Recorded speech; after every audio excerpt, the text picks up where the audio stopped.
Hello. So these are videos to record. Um, that, yeah, well, first of all, hello. So I'm recording these videos to be able to better learn myself, because the best way to retain and learn information is to teach somebody else. So this is the purpose of these videos. They will come in the format of business, finances, they're usually mental frameworks, principles, and theories in those fields. Strategy, self-help, personal development. I like these kind of stuff. And I hope they can provide value for someone else, but if not, for myself. And they're usually mental frameworks and principles written by people that are other people that are smarter than me. So these are not my ideas. I don't take credit for these ideas.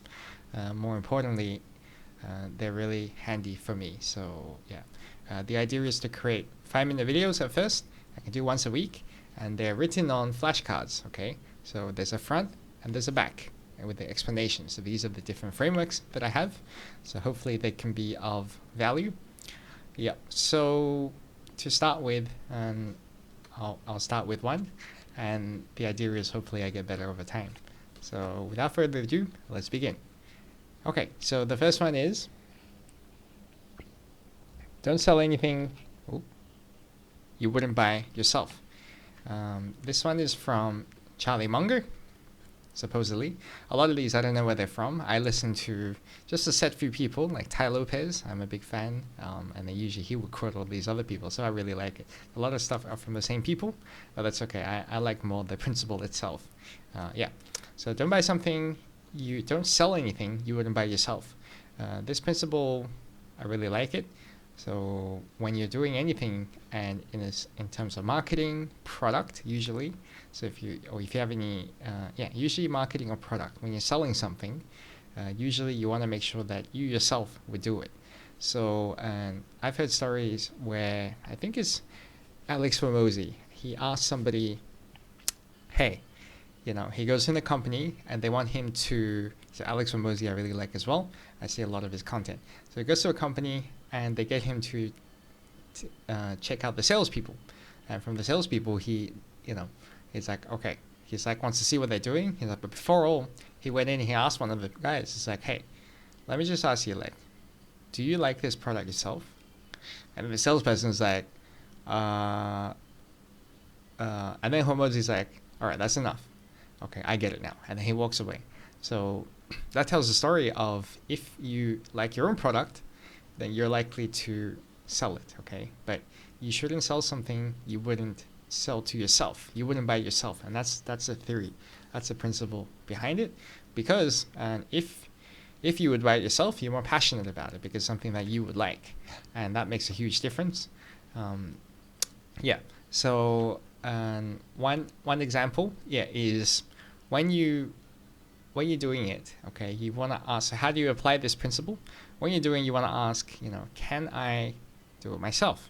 So one example is, I'm creating a product, okay, for people to show up from dental practices.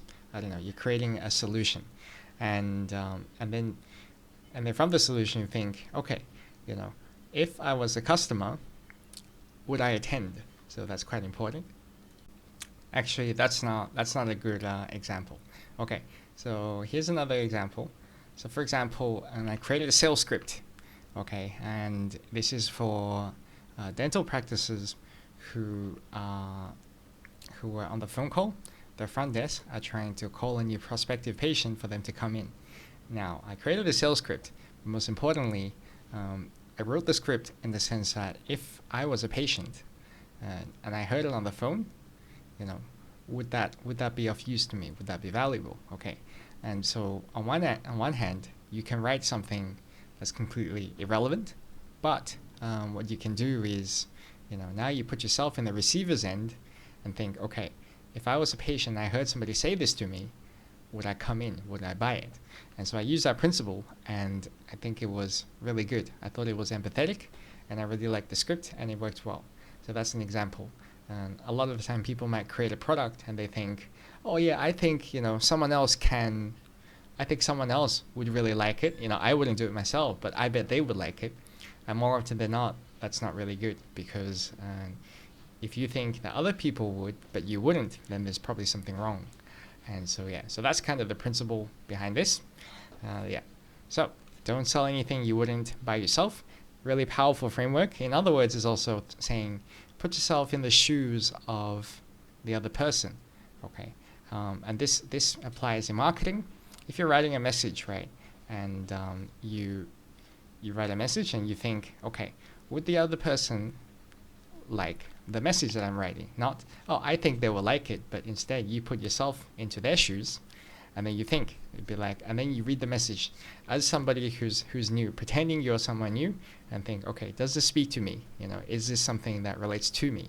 And more often than not, if you pretend that you are the prospect and you're reading it or whatever, then and then you think, okay, this message doesn't make sense, doesn't apply to me. You put yourself in the shoe of the other person, and more often than not, it's not going to be useful. So same idea. So you put yourself in the shoes, and then you think, hey, would I buy it? Okay, and that's kind of the principle here. So I'm kind of mixing it, but hopefully it makes sense. All right, cool. Thanks.